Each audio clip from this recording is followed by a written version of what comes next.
alone with you in the snow. Oh, I'm here, Hawaii is just grand. Picture you and me now by the sea, with our toes curled in the sand. Old-fashioned dysfunctional family Christmas.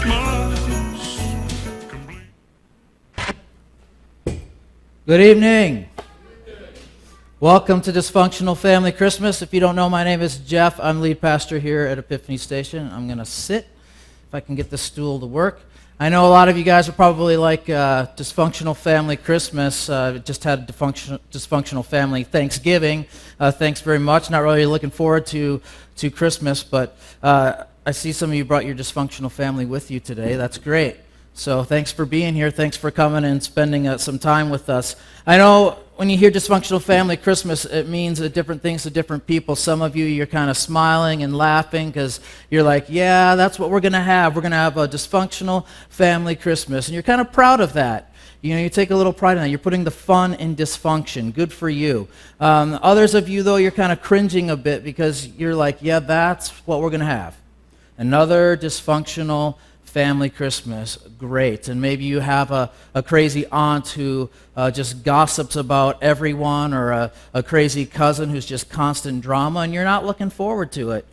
And then there's still some others of you probably that the idea of a dysfunctional family Christmas isn't funny in the least, because it's all too real and all too painful. You've had far too many dysfunctional family Christmases, and you don't want to have anything to do with another one.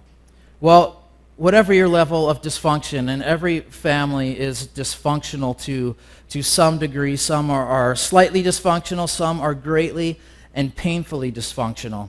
And whatever your level of dysfunction is my hope and my prayer that you will find hope and healing throughout this series as we look at one of the most dysfunctional families in the Bible. And I know you're thinking, okay, the Bible, really, how much dysfunction is in the Bible? Well, quite a bit of dysfunction, actually. And I think it's going to surprise you, the family that we're going to look at as dysfunctional. Because you think if anybody is functional, it should be this family. If anybody should have their act together, it should be this family. Should be the model family. Because the family that we're going to look at is the family of Jesus. And that may surprise you a little bit, but rest assured that the family of Jesus was every bit as dysfunctional as yours, and as we will see over the coming weeks, probably even much more dysfunctional than your family was. We're going to get into Jesus' family by beginning in the Gospel of Matthew. And Matthew is one of the 4 biographies of Jesus. The others are Mark, Luke, and John. And each of those kind of start with telling the story of Jesus, and each in their own way. But Matthew starts his a little bit differently. This is how Matthew starts his biography of Jesus. It says, "This is a record of the ancestors of Jesus the Messiah, a descendant of David and of Abraham." He starts with a genealogy, an ancestral family tree of Jesus. Now, not exactly compelling. I know when we see a genealogy or a list or something in the Bible, what do? We skip it. Exactly. We completely skip it. We see this long list and we go, that can't possibly have anything to do with me. It's a bunch of people that I don't know with names that I can't pronounce. And it's largely the reason why many of us don't read the Bible in the first place, because we get to these lists and we skip it, or we just give up when we get there at all. But if we skip this genealogy, we miss something very, very significant. Because if you're a Jew, and this is who Matthew's writing to, genealogies are very important, especially if you're Matthew trying to make the case that Jesus is the Messiah. And there's no Jew that's even going to listen to you unless you can show them that the genealogy goes through David and through Abraham. Those are the 2 key figures in the Jewish faith. So that's what Matthew is doing. He sets out to make his case that Jesus is the Messiah by saying Jesus' family line goes all the way back through David and through Abraham. Now, when you look at a genealogy is always traced through the father. And that's what Matthew does. He traces it back through the different fathers, but he makes a few exceptions. In 3 different places or 4 different places, he lists the mother along with the father, which seems really weird because it wasn't necessary and it was very uncharacteristic in a Jewish genealogy to list the mother as in the genealogy. But that's exactly what Matthew does. But something even more significant is who he lists in the genealogy. The women that he lists, 4 women: Tamar, Rahab, Ruth, and Bathsheba. Now, if those names don't mean anything to you now, you will get to know each of these women quite well over the next 4 weeks, because we're going to look at the lives of each of them beginning tonight, and then we're going to wrap up with week 5 on Christmas Eve by looking at Mary, Jesus' mother. And we're going to start this dysfunctional family Christmas series by looking at Ruth, the outsider. Now, Ruth isn't the first one in the genealogy. Tamar is. But quite frankly, we thought if we started with Tamar, you might not come back, because her story is so dysfunctional, it is shocking. And so we're going to talk about that next week. Today we're going to kind of ease into it by looking at the story of Ruth, the outsider. But there's another reason I want to start with Ruth. The story of Ruth has a very strong story of redemption, a very strong theme of redemption through it. And that is a theme that we want to carry throughout this series, because we want to convey that no matter how dysfunctional your family is, no matter how messed up your family is, no matter how messed up you are, there is hope and there is healing in Jesus Christ. No matter how bad your family situation is, God can redeem it for his good purposes. And that's what we're going to see in each of these stories. So we're going to look at the story of Ruth tonight. And Ruth is a book towards the beginning of the Old Testament. It's just 4 chapters long. It takes place in about 1100 BC, so we're talking about over 3,000 years ago, at a time when Israel had judges instead of kings ruling the land. And like I said, it's a short story, 4 chapters. I'm just going to tell you the first chapter tonight. So you're going to want to be sure to go home and read the rest of the story for yourself. And if you don't have a Bible, make sure you stop by our welcome station and pick up one of these from me following the worship experience tonight. I would be happy to give you one of these. Or if you have a translation that you can't understand, please stop by and pick up one of these. And it's a really good story. But I'm just going to tell you the beginning tonight. So the story goes a little bit like this. Long time ago in this land far, far away, there was a man named Elimelech. We'll call him Eli for short. That's easier to pronounce. So Eli left his hometown of Bethlehem because there was a famine in the land of Judah where he lived. And there's this severe famine, and he took his wife, Naomi, and they went to the other side, east of the Dead Sea, to live in a land called Moab. They took their 2 sons, Mahlon and Chilion, with them, and they settled in this country of Moab. And there they lived, and things were going pretty well until Naomi's husband, Eli, died. Now, if you're a woman in this time and place, in the ancient Near East in about 1100 BC, and you're without a husband, it's a bad case. It's a bad case scenario. Women of this era had no alternative. They had no way of making a living for themselves. Her choices without a husband were one of 2 options: either to beg on the streets or to become a woman of the streets as a prostitute. Those were her choices. But fortunately for her, she's got 2 sons. And so these 2 sons can help provide for her. So these 2 sons each marry a Moabite woman.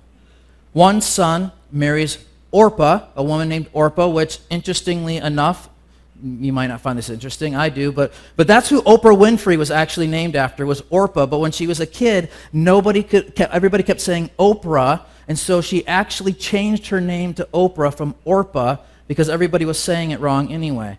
Yeah, use that at your Christmas party, so you'll be a hit.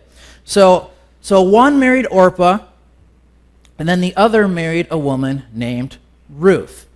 And so the two couples and Naomi, the mom, they lived together farming for a living in the country of Moab. Now, before we go any further, I need to say a word or two about this country, Moab, and its people, because this is really significant to the story. In the Bible, Moab is known as a land of sexual indecency. It's known as a place of apostasy, people who are pagans, who have no fear of the God of Israel, and people who worship idols. So this is the country that they find themselves in. And actually, Moab began as a result of an incestuous relationship between Abraham's nephew Lot and his own daughter. So talk about dysfunction from the get-go. Right out of the gate, we've got some serious dysfunction. And in fact, it was so dysfunctional that Jewish law said that no Moabite would be welcomed into the Israelite community even after 10 generations. So they took this stuff pretty seriously. So, Naomi's sons, whatever their names were, I've already forgotten. They dive head first into this dysfunctional community by marrying two Moabite women, Orpah and Ruth. And as it turns out, these women actually are highly dysfunctional themselves, because in this society where childbirth is viewed as like the ultimate, like if you're a woman and you can't give birth to a child, then you are really good for nothing, because that's what you needed to pass on the family lineage. And both of these women, it turns out, end up barren. After 10 years, neither one of them is able to conceive. Of course, it may not have been their fault, but in this culture, it would have been perceived as such. And then their two husbands die. Each of their husbands die. So now we've got Naomi, the mother-in-law, who's lost her husband, now lost her two sons, and we've got three widows who are alone with no husband and no sons, no children to provide for them. And the brunt of this tragedy is absorbed by Naomi, because she's lost her primary caregiver in her husband. She's lost her two secondary caregivers in her sons. She has no hope of having children. She's got no grandchildren that will give her any hope and provide for her in the future. So not really sure of what to do and where to turn, she decides, well, I guess I will go back to my homeland, to Judah, or Israel, we could call it. And so she decides she's going to go back to her homeland. And feeling that there's safety in numbers, all three of them decide to go back together, Naomi, Ruth, and Orpah. And so they head out on this journey to go from Moab back to Judah. And as they're on this journey, Naomi suddenly realizes, she's like, wait a second, I can't go home with these two outsiders, these two foreign women. People will run us out of town. And so she puts on a good face, and she tells them, she says, okay now, ladies, you should go on home now. I don't really need you to go with me. Go home, marry Moabite men. You still have a future. You can still have families. Go and do that. I'll be fine on my own. And they're like, no, we're going with you. We're going to go with you. Don't worry about it. She's like, no, really, I don't want you to go with. Just kind of stay here and go and have a future for yourself. God bless you for all you've done. And they break down and they hug and they cry and all that stuff that women do. And these women, the Moabite women, are like, no, we're not going to let you go. We're going to go with you. And Naomi persists. Come on, you can't possibly gain anything by staying with me. I mean, I'm not going to have any kids for you to marry. And even if I did, there's no way you would wait long enough for them to grow up. And so just go home. This is ridiculous. And then she says something interesting. She says, the Lord has made me bitter by causing me such great suffering. But you don't need to be a part of that suffering. Let me suffer alone. I'll be okay alone with my tears. You go home and get married and all that stuff. So Orpah finally is like, all right, I'll go. And she takes off. She goes back to Moab. But Ruth is not so easily persuaded. Naomi's like, come on, Ruth. Your sister-in-law's going. You should really go too. And Ruth's like, no, I'm not going. Naomi's like, come on, really, get going. And Ruth still stands her ground. No, I'm not going. Finally, Ruth responds to Naomi. And she's like, okay, look, I'm not leaving you. I'm not leaving you. No matter what you say, I'm not leaving. So don't ask me again. I'm going wherever you're going. I'm going to live wherever you're going to live. I'm going to die wherever you're going to die. When they bury me, they will bury me in your land, not in my land. Now, Ruth sounds a little bit like a stalker, okay? But that's not really the case. That kind of freaks us out a little bit, her persistence. But really, she's just demonstrating this incredible loyalty, this faithful love. For whatever reason, Ruth is just stuck to Naomi like glue, and she will not let her go.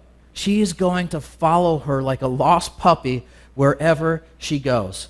So Naomi realizes that she's not going to get rid of her, that Ruth is going to come with her no matter what. And so finally she relents, like, okay, let's go. And so they head out to their homeland. And when they arrive in Bethlehem, her hometown, the entire town is like, is this really Naomi? And then they're like, wait a second. What is she doing with that outsider? What does she do? Who does she think she is bringing home, this outsider from Moab, this foreigner who we despise? And Naomi's response is, you know what? You can't hurt me any more than I've already been hurt. You can't, no amount of criticism or ostracizing is going to possibly bother me any more than I've been bothered. I've already lost my husband. I've already lost my 2 sons. I'm stuck with my daughter-in-law, and I have no children, no grandchildren, no hope of a future. So don't call me Naomi anymore, which means pleasant. Instead, call me Mara, which means bitter. Perhaps this is the origin of that saying that hell hath no fury like a woman scorned, because Mara, now formerly Naomi, is quite bitter and ticked off. That's all the story I want to give you tonight. That's the first part of the story. You have to read the rest on your own. But you know what? Sometimes being a mother or being a father is not all that it's cracked up to be. Sometimes it's really, really, really hard work. Sometimes it's really frustrating. It's really ungrateful. It's really disappointing. It's really painful. Sometimes it's so painful for so long that it can lead to bitterness. Sometimes you set out on life's journey and it seems like this pleasant stroll on the beach, but all these things converge and happen on your journey to send you back empty and jaded by the trials along the way and bitter. This was certainly the case for Naomi. And maybe that's the case for you here today. Maybe you can relate to Naomi or relate to Ruth. Maybe your son or your brother married a woman who's not from around here. You know, she doesn't get our culture. She doesn't get our family. She's a little rough around the edges. Or maybe your daughter or your sister married a man who doesn't go hunting or watch NASCAR and doesn't come to all the family gatherings. And when he does come, you wish that he wouldn't have come because he's just a jerk when he's around. And sometimes being a daughter-in-law or a son-in-law is not all it's cracked up to be. Sometimes it's really, really difficult. No matter how hard you try to make inroads into the family, you're still always seen as an outsider. You're never welcomed all the way in. You're never fully embraced and accepted. Whether you are a bitter mother or a scorned daughter or an angry father or a rebellious son, there is hope in the story of Ruth, the outsider. 1 Peter 4:8. Peter, the disciple of Jesus, says, "Love covers a multitude of sins." Love covers a multitude of sins. It's such a simple but beautiful statement. Love covers a multitude of sins. What he's saying is love can heal any wound. Love heals many hurts. Love can make bitter people pleasant again. In this story of Ruth, we see that this undeserved love and loyalty from an unexpected source in Ruth reaps these incredible results. Heals Naomi's deep wounds, turns her bitterness into joy if you read the whole story. Though Naomi constantly tries to refute Ruth's love, faithful love, Ruth would not be deterred. She persists. And it's this faithful love that causes others to say to Naomi in the end, if you get to the end of the story, in Ruth 4:15, people say to Naomi, "Your daughter-in-law has been better to you than 7 sons."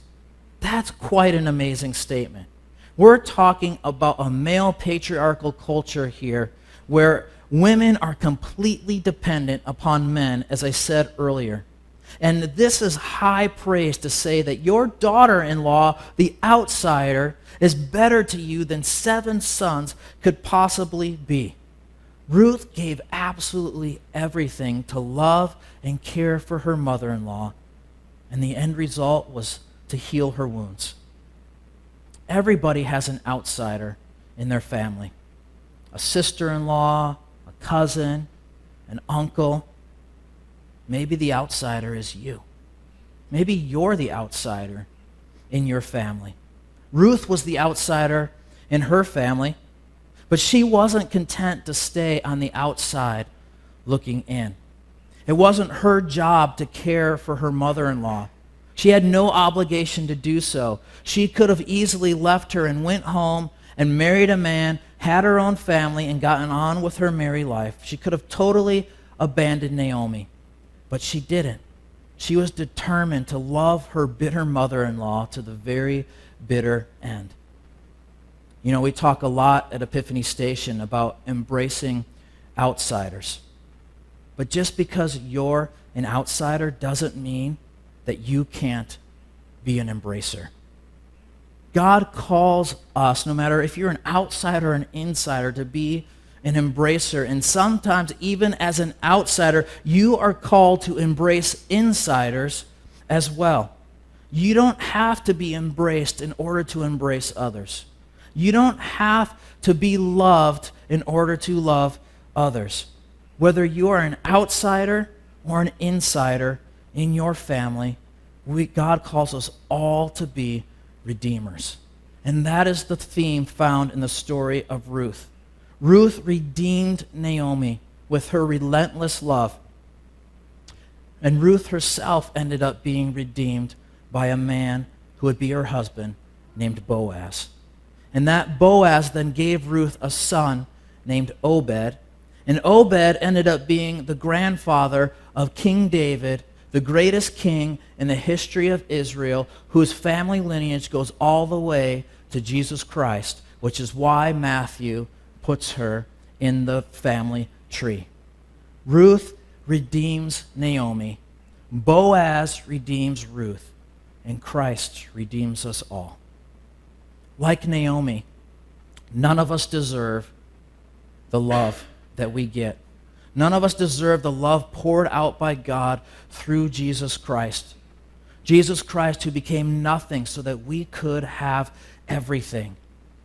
If a simple, dysfunctional outsider woman like Ruth could heal wounds by her relentless love, how much more will Christ heal your wounds? How much more will Christ persist in your life in loving you?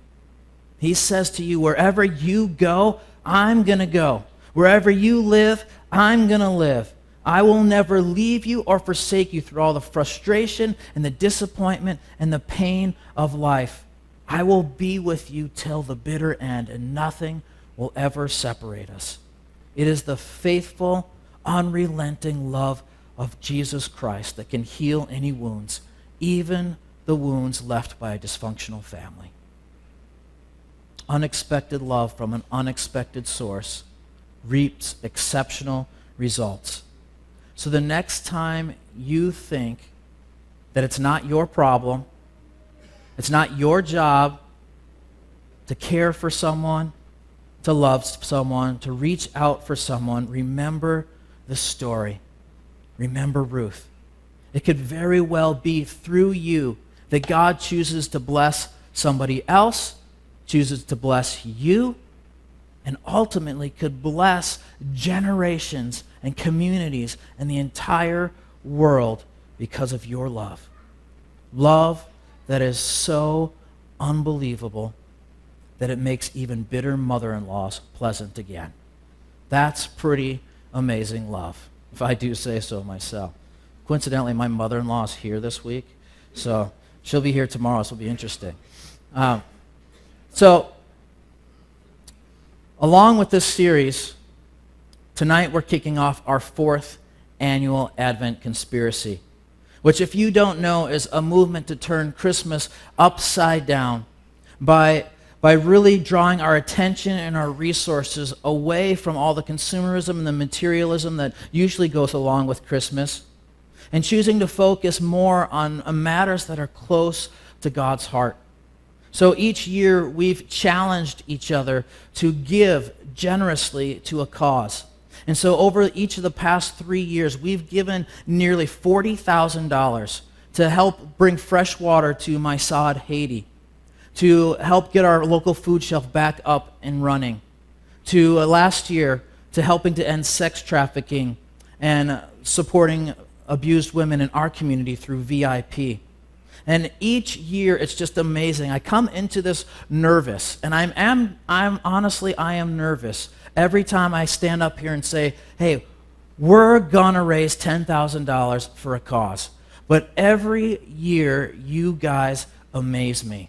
Every year, we have exceeded that goal of $10,000. And I think that just makes God's heart smile, to know what you guys care about things that are close to his heart. This year, we're taking on a cause that is not only close to God's heart, but is close to my heart and close to Heidi's heart. We're taking on the care of orphans. There are 400,000 children in the U.S. foster care system right now. Worldwide, there are 143 million orphans in orphanages all around the world. And you might hear those numbers and think, that's just so daunting. What could we possibly ever do to make a difference in a situation like that? Even $10,000, which might be a lot for us as a church, seems like just a drop in a bucket for a huge issue like that. But we are going to make a huge, huge difference, not just this year, but for years to come, because this year, the $10,000 that we are going to raise is going to establish the Epiphany Adoption Fund that will help to give grants to families that want to redeem children through adoption in the future. So this year, we're not just going to give money to a cause and to an organization and say, here you go. We're going to raise money to establish a fund here that is going to impact lives for years to come. It might even impact your family very directly. It's certainly going to impact our church very directly, and it's going to impact our community. We have a real opportunity to make a sustainable impact this year that goes way beyond just Christmas. And so this year, like every year, I'm challenging you to match whatever you spend on Christmas presents, to match that with giving to this adoption fund. I know that that is a huge challenge, and some of you, you're already like, I've already done my shopping. Pray about it. Ask God what he would have you do. That's what I did. And when I told my wife the number, the amount that I felt like God was telling us to give to this cause, my wife, who's usually her response usually is, okay, if that's what you feel God's causing us to do. Her response was, really? Are you serious? Have you prayed about this? How can we do that? I don't know. But we're going to test God and see, because this is an issue that is close to our hearts. And if anyone is an outsider, it is orphans. And outsiders and orphans are close to God's heart. And so before you guys, I'm saying that Heidi and I, we're going to get this fund started with $1,000 to jumpstart the Epiphany Adoption Fund. And I encourage you to pray, and I challenge you to seek God and see what he would have you give to establish the Epiphany Adoption Fund. Let's pray. God, we thank you for your heart that loves outsiders, loves orphans and widows, loves us, even though we don't deserve it. We're not always so lovable. God, I ask that you would give us a glimpse of your heart this Christmas season. God, that we would see and feel your heart for the outsider, your heart for orphans. God, and that you would show us what steps we can take so that your children will be redeemed. Amen. Just one last thing I want to say. In the middle of your program, there's a thing there that says 7 ways that you can love orphans. So make sure you take a look at that as well. Obviously, it's not just all about money.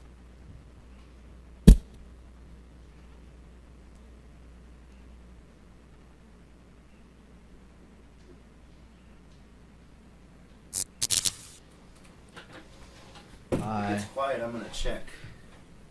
It's rolling, so This room's a rockin'. I'm not that kind Don't of girl. come a knockin'. I'm so not. Okay, anyway. Bye. Wow. Do we introduce?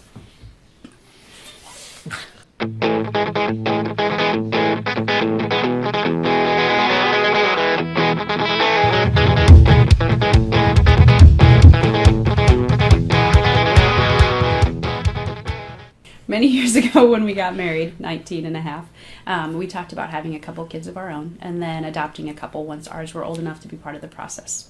So we had Justice, and then we had Tranquil, and after Tranquil, I got the baby itch. And so we started talking about adoption then, and then Noble came. And so after Noble came, I was like, okay, well, we got 3 boys, and then I guess this adoption thing, I guess, just isn't going to work out because we've got 3 of our own. But I was done thinking about adoption at that point, but Heidi was not done thinking about it, and she kept thinking about it. Well, Justice wanted a sister since before he had brothers. So Justice spent 6 years praying for a sister, and his brothers followed suit, and each of them started praying every nap time, every bedtime for a sister. And so for 7, 8 years, we had boys praying for a sister. Each of them praying for a sister. And Heidi kept talking to me, so what are we going to do about adoption? Your boys are praying for a sister. And I'm just like, I'm struggling to handle 3 boys. I don't know that I want to adopt. And so I just dragged my feet for years and years, hoping it would go away. And it didn't go away. So the turning point for me was a few years ago when we were in Haiti. And at the same time we went to Haiti, I started reading or listening to an audiobook called Adopted for Life. And what surprised me about this book is that it wasn't so much about adopting kids as it was about how we have been adopted into God's family. And adoption is part of everybody's story. Everybody who's a Christian, we've all been adopted into God's family, and how actual adoption is living out that story. So after 3 years of starting the paperwork and not turning it in and finishing it and not turning it in, we finally turned in our paperwork. And our first meeting with the social worker for our home study, she said, just out of curiosity, there were 3 girls that just came into the system. Would you guys ever consider having 3? And I looked at Jeff, and he didn't completely freak out, and he's like... It's freaking out on the inside. He said, we'll consider it. And that was a year before we ever met the girls. Yeah, so we started doing foster care, and we got a baby here and a baby there for a couple weeks, and then they told us about these girls, and they told us about them just before we were getting ready to head to Florida for a conference, and we said, well, we're getting ready to head to Florida for a conference. We can take them when we got back, and so we left for Florida, and literally the girls came to live with us the day after we got back from Florida. So we hardly had any time at all to prepare for receiving these girls. So we got the girls April 26th of 2013, and within a month, checking in with the boys, how are you doing? How is this going? Do you think we're doing the right thing? And it's tough, but I can't imagine what it would be like without them. Yeah, so we've had the girls for over a year and a half, about 19 months or something like that. And as many of you know that have walked beside us in that journey, it's been hard, it's been difficult, but there was never a question in our mind as to whether we would adopt them or not. It just simply was, these girls need a home, and we are a home, and we need to welcome these girls into our family. And so after having them in our home for the past year and a half plus, adoption was finalized on Tuesday. And so we now have 3 girls that are officially part of the Gauss family. And so that's exciting for us. Yep. We are the Gausses. And that's our epiphany. Oh,